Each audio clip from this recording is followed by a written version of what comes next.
At the yearly U.S. media gathering, Joe Biden laughs off age jokes. Comedy and grave calls to release reporters coexist during the White House Correspondents Association dinner. At the White House Correspondents Association dinner, U.S. President Joe Biden was the target of several biting jokes, while also using the occasion to respond with a few of his own. The political and media elites of Washington met on Saturday night in the U.S. Capitol for an annual event whose tone ranged from trite comedic jokes to grave appeals to release reporters who are detained abroad. Joe Biden, the U.S. president, declares his 2024 re-election bid. 5 significant events that have so far shaped Biden's presidency. Can Joe Biden, the U.S. president, win re-election?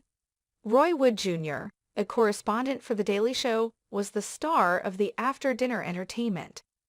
He joyously teased Biden, 80, for campaigning for a second term, which may mean Biden would still be in office at age 86.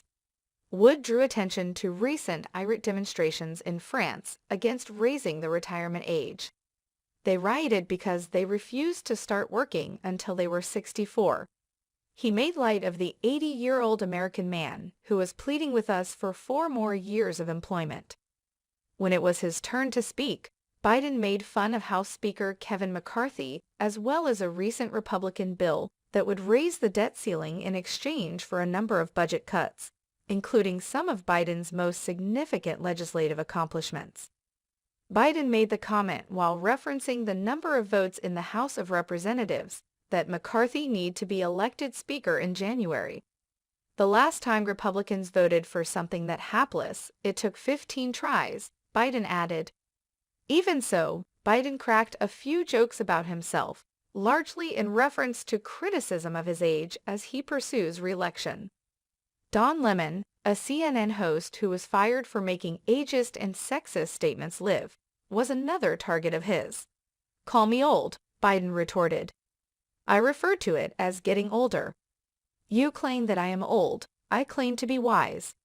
I'm over the hill, you say. That's a man in his prime," according to Don Lemon. Additionally, Biden discussed several American journalists detained abroad.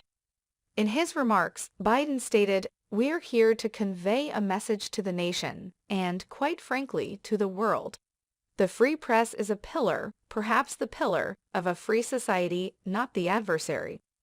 The President and First Lady, Jill Biden, met in private with the parents of Wall Street Journal reporter Evan Gershkovich, who has been detained in Russia since March after arriving at the dinner. Despite vehement denials from his employer and the U.S. government, he was accused of spying. Free Evan buttons were worn by some visitors. Deborah Tice, the mother of Austin Tice, who has been missing since 2012 after going missing at a checkpoint in Syria, was also among the 2,600 guests at the dinner. According to U.S. officials, they are acting as though he is still alive and are making efforts to bring him back. Journalistic work is not illegal. Along with every other American detained abroad, Evan and Austin should be released right away, Biden said. "I swear, I'm working my tail off to get them home.